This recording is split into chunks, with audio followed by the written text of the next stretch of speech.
السلام علیکم ورحمۃ اللہ وبرکاتہ۔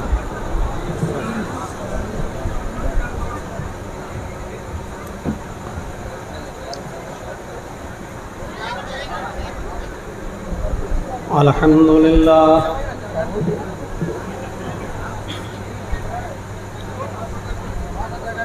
الحمد للہ نحمده ونستعینه ونستغفره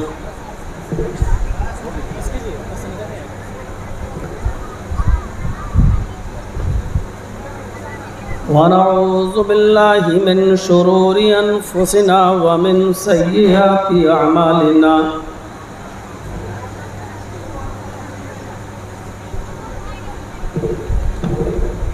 من يهده الله فلا مضل له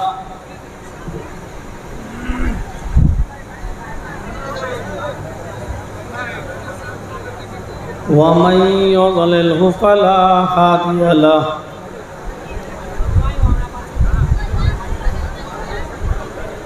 وأشهد أن لا إله إلا الله وحده لا شريك له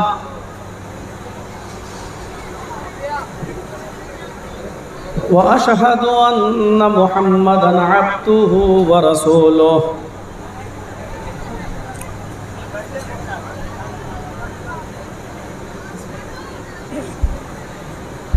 أما بعد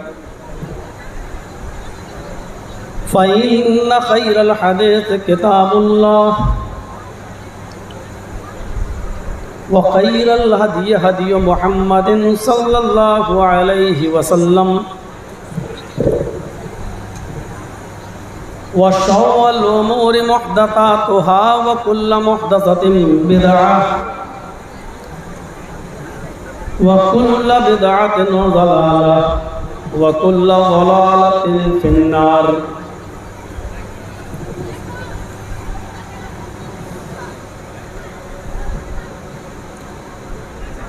أعوذ بالله من الشيطان الرجيم، بسم الله الرحمن الرحيم۔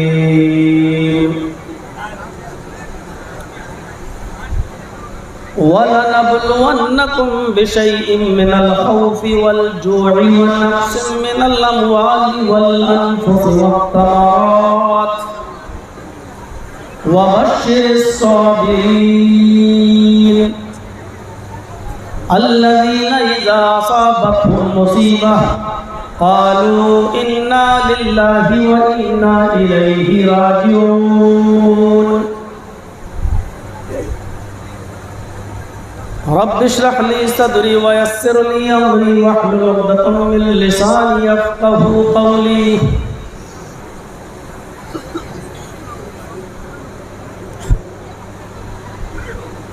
اسٹیج پر تشریف فرما معطر علماء کرام،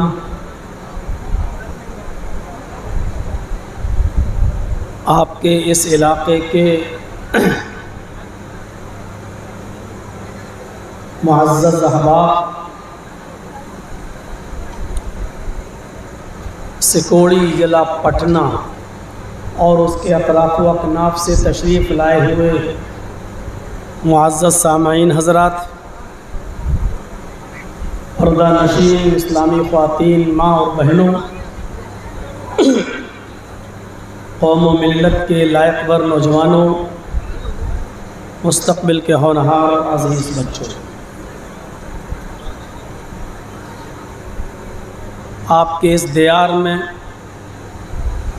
یہ کوئی میری نئی آمد نہیں ہے، اس سے پہلے بھی میں غالباً 2 مرتبہ تشریف لا چکا ہوں۔ یہ الگ بات ہے کہ بیچ میں وقفہ زیادہ ہو گیا،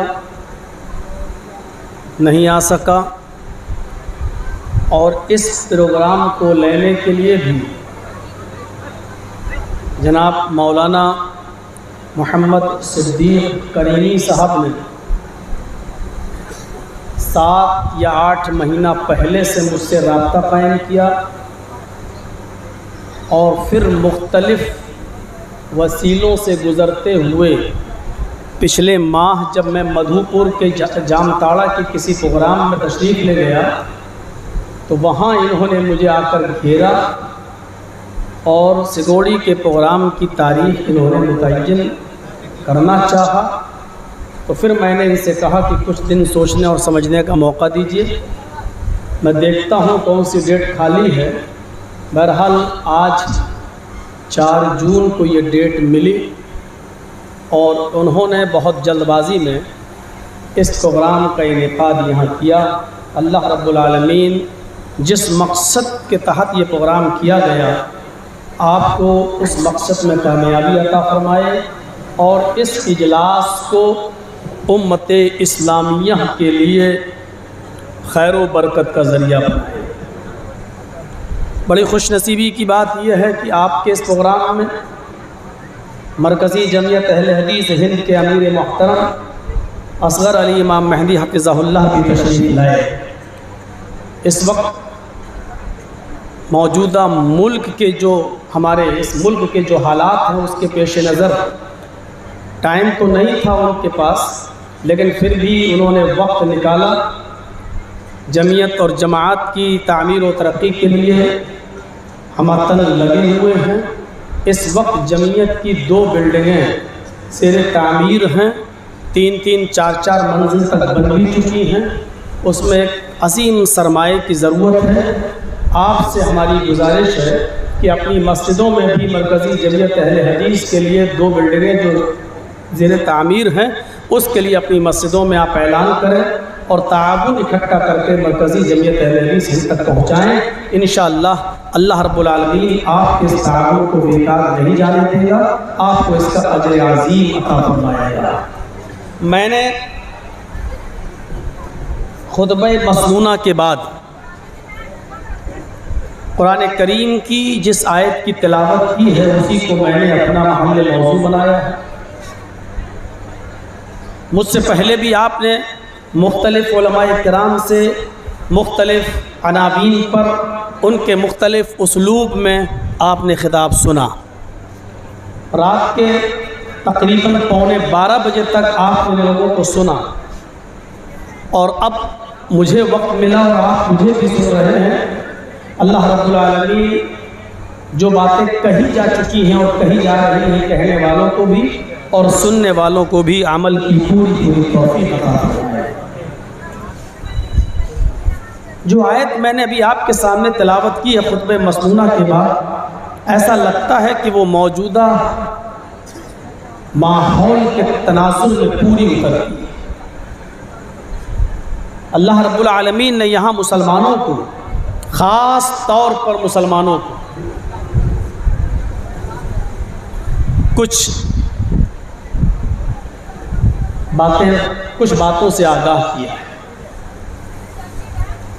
اور یہ بتایا ہے کہ تم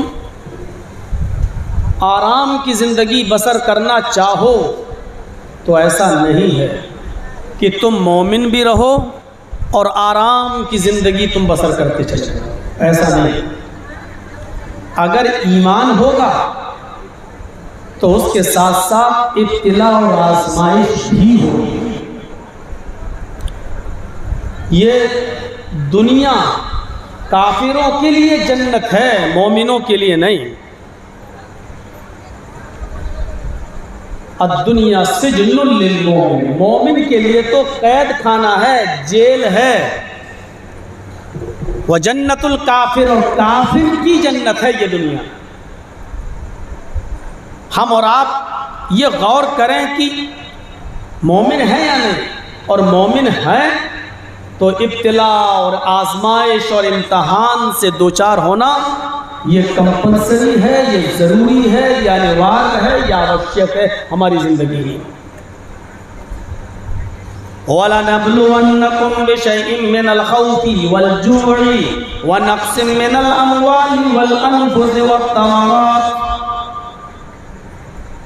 وَبَشِّرِ الصَّابِرِينَ۔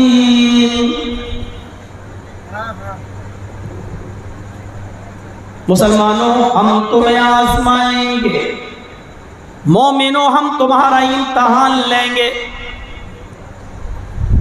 ہم تمہیں آزمائیں گے، تمہاری زندگیوں میں خوف پیدا کر کے، دہشت پیدا کر کے۔ قرآن کی اس آیت کا پہلا لفظ ہی خوف، جو آج اس وقت ہم مسلمانوں کے ساتھ اس ہندوستان کے اندر بھی پیدا کیا جا رہا ہے، خوف کا ماحول ہمارے دلوں میں۔ یہ پیشین کوئی پہلے ہی ہو چکی تھی، اللہ رب العالمین نے پہلے ہی کہہ دیا تھا، مومن ہوگے اور ایمان سے تمہارا رشتہ ہوگا تو یہ خوف کا ماحول ہم پیدا کریں گے تمہاری زندگیوں میں۔ وَلَنَبْلُوَنَّكُمْ بِشَيْءٍ مِّنَ الْخَوْفِ، ہم خوف کا ماحول پیدا کریں گے، ہم تمہیں آزمائیں گے، ہم تمہارا امتحان لیں گے، تمہاری زندگیوں میں خوف ڈال کر، تمہاری زندگیوں میں خوف اور دہشت پیدا کر کے ہم تمہیں آزمائیں گے۔ وَالْجُوعَ، اور تمہیں بھوکا رکھ کر بھی ہم تمہیں آزمائیں گے، بھوک سے بھی ہم تمہیں آزمائیں گے۔ وَنَقْصٍ مِّنَ الْأَمْوَالِ، اور تمہارے مالوں میں نقصان پہنچا کر، تمہارے مالوں میں نقصان کر کے بھی ہم تمہیں آزمائیں گے، تمہارا کاروبار فلاپ کر کے بھی ہم تمہیں آزمائیں گے۔ وَالْأَنفُسِ، تمہاری جانیں لے کر بھی ہم تمہیں آزمائیں گے۔ وَالثَّمَرَاتِ، تمہاری کھیتیاں، تمہارے کھیت کھلیان، تمہارے اناج، تمہارے غلے، تمہارے پھل فروٹ، یہ ساری چیزیں برباد کر کے بھی ہم تمہارا امتحان لیں گے، ہم تمہیں آزمائیں گے۔ وَبَشِّرِ الصَّابِرِينَ، اے محمد صلی اللہ علیہ وسلم، ان تمام مصیبتوں میں، ان تمام پریشانیوں میں میرے جو بندے صبر کر لیں، ان بندوں کو تم خوشخبری سنا دو، جنت کی بشارت دے دو۔ ان تمام آزمائشوں میں جو بندے میرے پورا اتر جائیں، جو خوف و دہشت کا ماحول جن کو پر برپا کیا جائے وہ اس میں پورے اتر جائیں، بھوک سے جن کو آزمایا جائے وہ بھوکے رہنا پسند کر لیں لیکن ایمان ان کے ہاتھ سے نہ جائے، جن کے مالوں میں ہم نقصان کریں وہ اپنے مالوں کا نقصان پسند کر لیں لیکن ایمان کا دامن نہ چھوڑیں، جن کی جانیں چلی جائیں، بیوی بچے جن کے مارے جائیں، یہ مال کی ہلاکت و بربادی، یہ جانوں کی ہلاکت و بربادی وہ برداشت کر لیں لیکن ایمان کی قربانی وہ نہ دیں، کھیتوں اور کھلیان کی تباہی و بربادی برباد کر لیں لیکن ایمان نہ جانے دیں۔ ان تمام چیزوں میں میرے جو بندے صبر کر لیں ان کو جنت کی بشارت سنا دو۔ اور ہاں سنو اے مسلمانوں، جب تمہیں کوئی مصیبت پہنچے، الذین اذا اصابتهم مصیبہ، مومن تو وہ ہیں، مسلمان تو وہ ہیں، اہل ایمان تو وہ ہیں کہ جب ان کو کوئی مصیبت آتی ہے، جب ان کے اوپر کوئی مصیبت کا پہاڑ ٹوٹتا ہے، قالوا، تو وہ پریشان نہیں ہوتے بلکہ ان کی زبانوں پر یہ جملہ آ جاتا ہے، انا للہ و انا الیہ راجعون، ہم سب اللہ ہی کی طرف سے آئے ہیں اور اسی کی طرف ہمیں پلٹ کر جانا ہے، اسی کی طرف ہمیں پلٹ کر جانا ہے، وہی ہمارا مرجع ہے، ہم وہیں سے آئے ہیں اور اسی کی طرف ہمیں لوٹ کر جانا ہے۔ یہ مومنوں کا شیبہ یہ ہوتا ہے کہ جب وہ کسی مصیبت سے گھر جائیں تو ان کی زبان سے یہ جملہ نکلے، انا للہ و انا الیہ راجعون۔ بڑی مصیبت یہ ہے آج کے ہمارے اس دور میں کہ ہم نے انا للہ و انا الیہ راجعون کو صرف مرنے کی دعا سمجھ رکھی ہے۔ بس کسی کا انتقال کی خبر سنی، فلاں کا انتقال ہو گیا، انا للہ و انا الیہ راجعون، بس ہم نے یہ سمجھ رکھا ہے کہ کوئی مر جائے تو یہ دعا پڑھی جائے، انا للہ و انا الیہ راجعون۔ نہیں، یہ ہر مصیبت کی دعا ہے، جو بھی مصیبت ہمارے اور آپ کے اوپر آئے تو ہماری زبان سے انا للہ و انا الیہ راجعون نکلنا چاہیے۔ گھر میں ہم لائٹ ہے، کام کر رہے ہیں، اچانک لائٹ چلی جائے، دعا پڑھیے انا للہ و انا الیہ راجعون۔ کوئی چیز گھر میں گم ہو گئی، نہیں مل رہی ہے، بکری بندھی ہوئی تھی غائب ہو گئی، ڈھونڈ رہے ہیں، تلاش کر رہے ہیں، نہیں مل رہی، خبر آتی ہے آپ کی بکری کھو گئی، گم ہو گئی، دعا پڑھیے انا للہ و انا الیہ راجعون۔ آپ کا بیٹا گم ہو گیا، نہیں مل رہا، دعا پڑھیے انا للہ و انا الیہ راجعون۔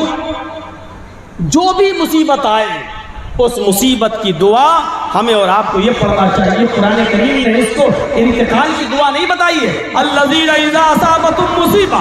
مسلمان تو وہ ہیں کہ جب ان کو کوئی مصیبت آ جاتی ہے، کوئی مصیبت پہنچتی ہے، تو ان کی زبان سے جملہ نکلتا ہے انا للہ و انا الیہ راجعون۔ پہلے جملے پر غور کریے، خوف سے ہم آزمائیں۔ تو میرے بھائیوں، خوف کا ماحول بھی ہم پیدا کر کے تمہیں آزمائیں گے، والجوع، بھوکا مار کر بھی ہم تمہیں آزمائیں گے۔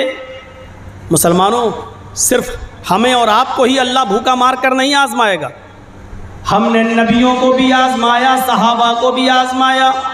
بخاری شریف کی حدیث پڑھیے، رات کی تاریکی ہے، رات کا اندھیرا ہے، نبی اکرم صلی اللہ علیہ وسلم اپنے ساتھی نبی اکرم صلی اللہ علیہ وسلم رات کے اندھیرے میں نکلتے ہیں، بھوک کی وجہ سے کروٹیں بدل رہے ہیں، نیند نہیں آ رہی ہے، آپ باہر نکلتے ہیں، شاید میرا کوئی فرما بردار صحابی نظر آ جائے اور میری بھوک کی کنڈیشن دیکھ کر وہ مجھے کھانے کا آفر کر دے۔ جیسے ہی آپ گھر سے باہر نکلے، تھوڑی دور پیدل چلتے ہیں، ابو بکر صدیق رضی اللہ تعالیٰ عنہ مل جاتے ہیں۔ اللہ کے نبی نے پوچھا، اے ابو بکر تم کیسے نکلے؟ حضرت ابو بکر صدیق نے کہا کہ اللہ کی قسم، اے اللہ کے نبی، بھوک کی وجہ سے گھر سے نکلا ہوں، بھوک کی وجہ سے گھر بے چین ہو گیا ہوں، بھوک سونے نہیں دے رہی ہے، کروٹیں بدلتے بدلتے ہو گئی، میں گھر سے باہر نکل آیا۔ آپ نے کہا ابو بکر مجھے بھی بھوک نے نڈھال کر دیا ہے، چلو آگے بڑھتے ہیں۔ تھوڑی دور اور گئے، سوچ رہے تھے کہ کوئی صحابی ملے جو کھانا کھلا دے، لیکن ایک اور بھوکا نظر آ گیا۔ اب حضرت عمر فاروق نظر آئے، اے عمر تم کیسے نکلے؟ جواب دیا، بھوک نے مجبور کر دیا گھر سے نکلنے کے لیے۔ اللہ کے نبی نے فرمایا مجھے اور ابو بکر کو بھی بھوک نے مجبور کر دیا، چلو ایک صحابی کے گھر چلتے ہیں، وہ ہمارے تعلقات میں ہے۔ اور یہ تینوں لوگ، اللہ کے رسول، ابو بکر صدیق، عمر فاروق، یہ تینوں لوگ ابو الحیثم الانصاری رضی اللہ تعالیٰ عنہ کے مکان پر جاتے ہیں، دستک دیتے ہیں۔ انہوں نے دروازہ کھولا، رات کے اندھیرے میں دروازہ کھولتے ہی سامنے اللہ کے نبی اور دونوں صحابہ پر نظر پڑتی ہے، مبارکباد پیش کرتے ہیں، کتنے اچھے مہمان ہمارے گھر پہ تشریف لائے، آئیے مرحبا، گھر میں تشریف لائیے۔ رات کے 2 بجے اگر جرجیت صاحب 2 آدمیوں کو لے کے آپ کے گھر پہنچ جائیں تو کیا گزرے گی؟ وہ بھی اچانک۔ ٹیلی فون کا زمانہ نہیں ہے، موبائل کا زمانہ نہیں ہے کہ فون کر کے آ رہا ہوں 1 گھنٹے میں پہنچ رہا ہوں، یعنی اشارہ ہو گیا، بنا کے تیار رکھ لو۔ اچانک کسی کے گھر، یا تو فون پہ بھی کہہ دیا جائے تو گھر کی عورتیں کہتی ہیں اچھا رات ہی میں مرنے کو تھے، صبح نہیں آ سکتے تھے، اب رات میں اٹھوں کھانا بناؤں۔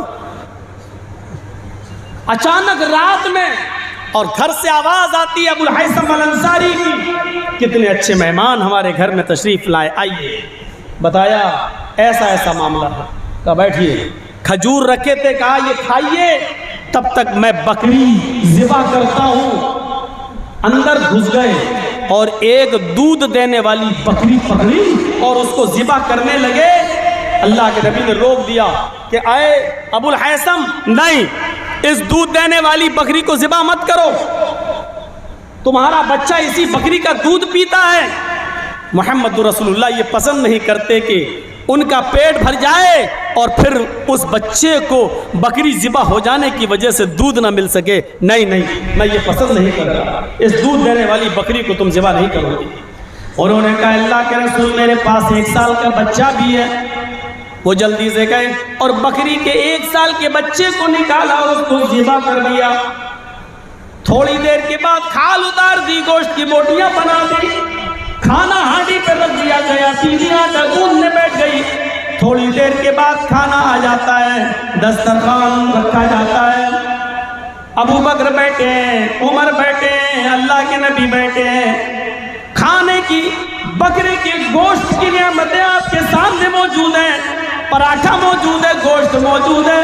ان نعمتوں کو دیکھتے ہی محمد رسول اللہ کی آنکھوں میں آنسو آ جاتے ہیں اور فرماتے ہیں ابو الہیثم لَتُسْأَلُنَّ عَنْ هَذَا النَّعِيمِ، قیامت کے دن ان نعمتوں کے بارے میں اللہ پوچھے گا، سوال کیا جائے گا۔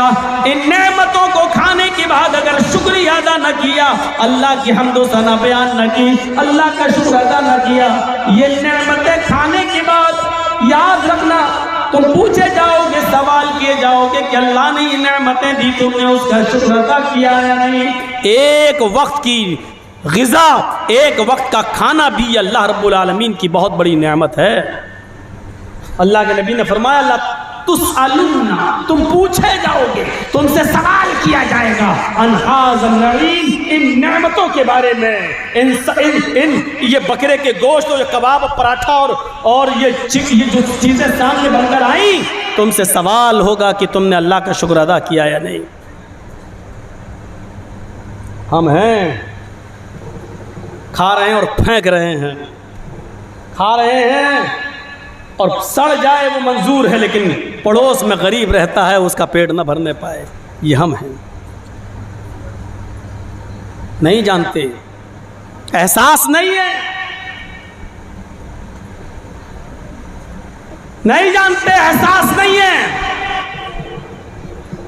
حذیفہ ابن یمان سے پوچھو،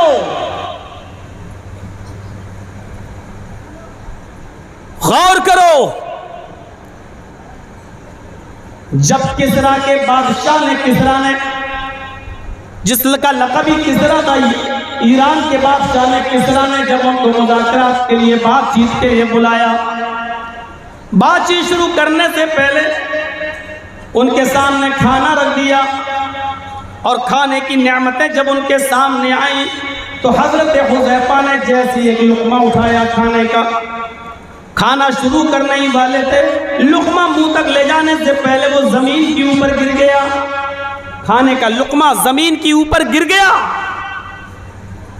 حذیفہ ابن یمان نے لقمہ اٹھا لیا، زمین پر گرا ہوا لقمہ اٹھا لیا۔ ان کے ایک ساتھی نے کہا کہ ایران کا بادشاہ کھڑا ہے، آپ کو کھاتے ہوئے دیکھ رہا ہے، اور زمین پر گر جانے کے بعد اس لقمے کو آپ نے اٹھا لیا، ہماری انسلٹ ہو جائے گی۔ ہم دوسری محفل میں آئے ہوئے ہیں، یہ محفل دوسری ہے، ہر جگہ مدینے والا معاملہ نہیں چلے گا، یہ ہم ایران کے بادشاہ کے سامنے آئے ہیں، اس لیے جو نوالا، جو روٹی کا لقمہ زمین کے اوپر گر گیا، اس کو گر جانے دو، اس کو مت اٹھاؤ۔ بادشاہ دیکھ رہا ہے، اس کے درباری دیکھ رہے ہیں۔ اپنے ساتھی کی زبان سے نکلنے والے جملے کے باوجود حذیفہ ابن یمان نے زمین پر پڑے ہوئے اس لقمے کو اٹھایا اور جہاں مٹی لگی ہوئی تھی اس مٹی کو صاف کیا اور اس لقمے کو کھا لیا، یہ کہتے ہوئے کہ ہمارے نبی جناب محمد رسول اللہ صلی اللہ علیہ وسلم نے فرمایا کھانے کا جو لقمہ اگر زمین کے اوپر گر جائے تو اس کو اٹھا لیا کرو، مٹی صاف کر کے اس لقمے کو کھا لیا کرو۔ پتہ نہیں کھانے کے کس حصے میں اللہ رب العالمین نے برکت رکھی ہے، کھانے کے کس نوالے میں اللہ رب العالمین نے برکت رکھی ہے۔ کیا میں نبی اکرم کی اس سنت کو ان بے وقوفوں کی وجہ سے چھوڑ دوں؟ کیا اس سنت پر عمل کرنا ترک کر دوں؟